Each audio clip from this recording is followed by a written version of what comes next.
it's a bit of an exaggeration, but I mean, it's really more to highlight historically the river has served more as a port of emigration and not immigration. So when I travel through your lovely areas, I did blend in quite well. They're so ethnically diverse, whereas if you look at my school photograph here, it's truly spot the odd one out in the whole school. So you get that feeling that, you know, that lack of diversity. You can only imagine the last 40 years of civil war has not helped our cause from the point of view of bringing people and business to this area. But very shortly, Pat will take the next turn to the left, and this will take us into an area which is called the Bogside, B-O-G-S-I-D-E. I don't know if any of you have ever come across a wonderful read called Trinity by Leon Uris. Many of the central characters came from the Bogside area. However, over the last 40 years, it truly has been more associated with the troubles, with the violence, and all the murals that you're going to see as we go through here will give you a sense of that. But before we do, if you look up to your right-hand side in the distance, a lovely spire of St. Eugene's Cathedral, Catholic Cathedral, dating back to 1853. Now, it's located right at the edge of this area called the Bogside, and the first mural that you're going to see, four faces of Mother Teresa, or should I say Saint Teresa, Nelson Mandela, Martin Luther King, and a local man by the name of John Hume. So just a couple of 100 meters away now, on the right hand side, you'll see this first mural. Also, if you look to your right, you'll see a young girl pointing, and two men down below, Patsy O'Hara. You'll see a man with a beard, a man with glasses. Patsy O'Hara, Mickey Devine were involved in what was known as the hunger strikes in 1981. You might have heard of a man called Bobby Sands. Margaret Thatcher was the British Prime Minister at that time. Also, if you look to your right, you'll see a mural. It says Civil Rights, Anti-Sectarian, One Man, One Vote, Jobs, Not Creed.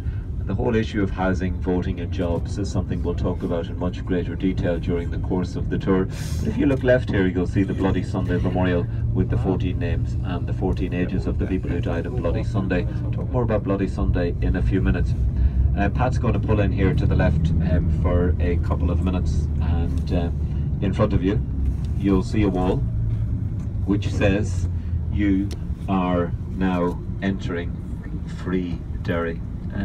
Let me counter this wall before I explain it by saying there is a wall in a Protestant community very close to here, the complete opposite of this wall, which says Londonderry, West Bank, Loyalists, still under siege, no surrender. We have truly arrived at the nub of the political argument, in the sense that if any of you have heard of people like Gerry Adams, Sinn Féin, even if you haven't, the Catholic community in general terms will tell you we want peace, but we still want an end to British rule, a free Derry and a united Ireland. Turn the coin around. I'm not sure if any of you have heard of a man called the Reverend Ian Paisley. Now, even if you haven't, the Protestant community here will tell you we want peace, but we want to remain part of the union within the United Kingdom. I don't know if you're getting this sense already, but I do get a sense living here that as long as there's one Catholic and one Protestant left living in Northern Ireland, we will argue over this space. The funny thing about it is, but you know, the funny thing is, I really don't mind the argument anymore as long as we don't kill each other. Because for me, for me this peace agreement is more about, well, let's agree to disagree. In fact, if you look at the, if you read the peace agreement in 1998, the right to self-determination is still there. In other words, there's nothing wrong with the Catholics saying to you they want an end to British rule.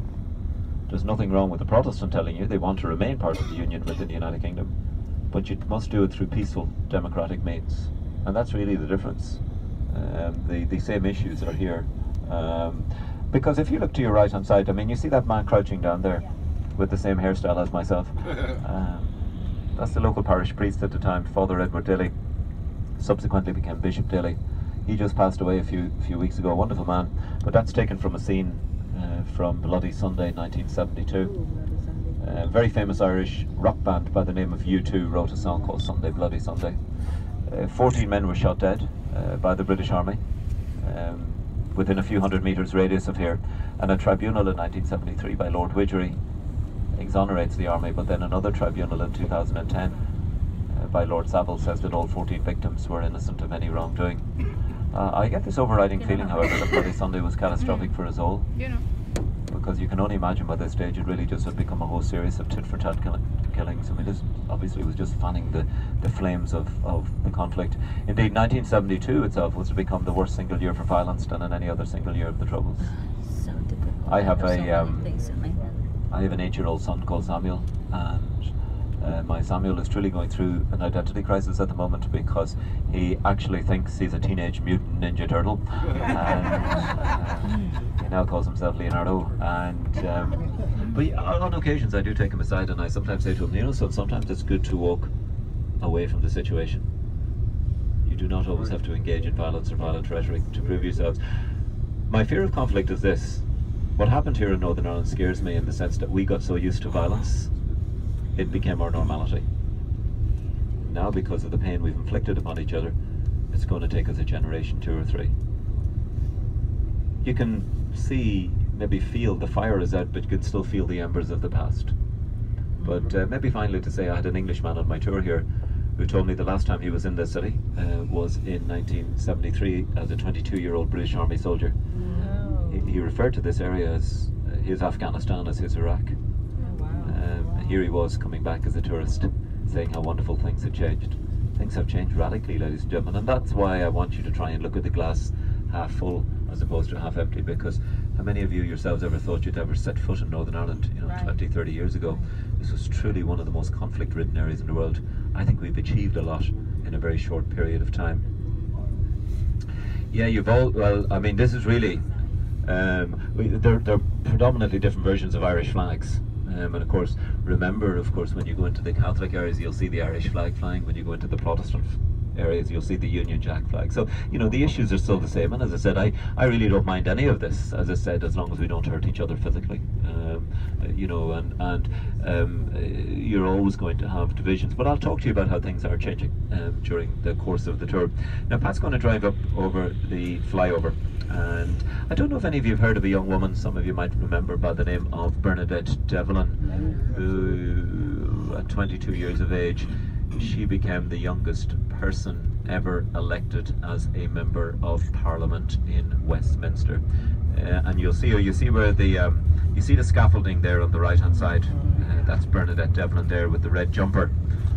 You'll also see a very stark image of a young man with a gas mask about to throw a petrol bomb.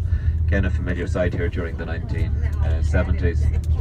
And there's a very poignant mural coming up here of a 14-year-old girl by the name of Annette McGavigan, who sadly became the first child victim of Northern Ireland's conflict when she died in 1971.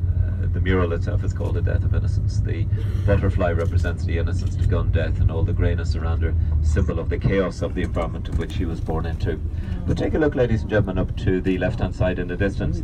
You can see the historic walls, which very shortly we will be taking a little stroll along, dating back to the early 17th century. They were built between 1613 to 1618 and built during a period of history which was known as the Plantations of Ulster, the rule of King James I, or 6th of Scotland. But as we make our way up over the flyover, left-hand side, Long Tower Catholic Church, 1783, and up to the right-hand side in the distance, the city cemetery, where a very famous hymn writer is laid to rest by the name of Cecil Frances Alexander. She wrote really beautiful hymns like There is a Green Hill Far Away, All Things Bright and Beautiful, Once in Royal David's City, the Golden Gates are lifted up. And when Pat takes the next turn to the left, this will take us into the old city via one of the old original gates, which is called Bishopsgate. Indeed, if you look left now over the long Tower Primary School wall, you'll be able to see the lovely spire there of the tallest building within inside the historic walls of St. Columb's Cathedral, the Anglican Episcopalian Cathedral, 1633. The foundation stone inside the cathedral very simply says, "If stones could speak, then London's praise should sound, who built this church and city from the ground." symbolising that relationship, affinity that this city has with London, dating back to the early 17th century. Now, as Pat expertly navigates his way up this street here, which is called Bishop Street, it's going to take us right up to the gate ahead of us, which is called Bishop's Gate.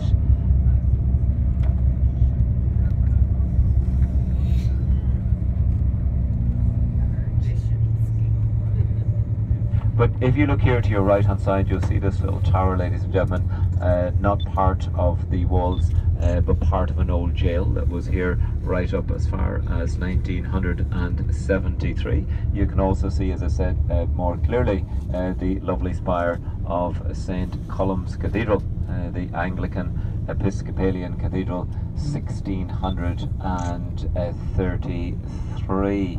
Now, what we might do, ladies and gentlemen, is this lorry is kind of in our way here, so what we might do is